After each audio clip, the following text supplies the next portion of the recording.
ఎంత కష్టపడైనా పిల్లల్ని మాత్రము చాలా హ్యాపీగా చూసుకోవాలి అనుకుంటారు ప్రతి ఒక్క పేరెంట్ కూడా. అలాగే మనము పేరెంట్స్ దగ్గర ఉన్నంత సేపు అంతే హ్యాపీగా పెరుగుతాము. కానీ పెళ్ళైన తర్వాత ఒక్కొక్కసారి లైఫ్‌లో అప్ అండ్ డౌన్స్ వస్తూ ఉంటాయి. అప్పుడు స్ట్రాంగ్‌గా ఉండాలి అనిపిస్తది నాకైతే. కానీ నేనైతే అస్సలు ఉండలేను.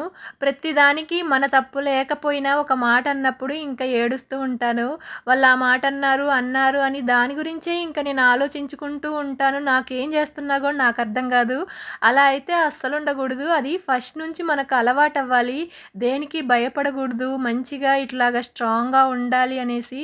కానీ మధ్యలో రమ్మంటే మాత్రము అస్సలు రాదు.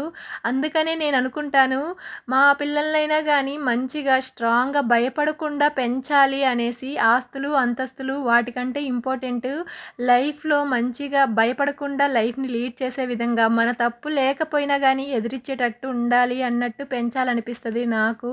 థాంక్ యూ సో మచ్ అండి.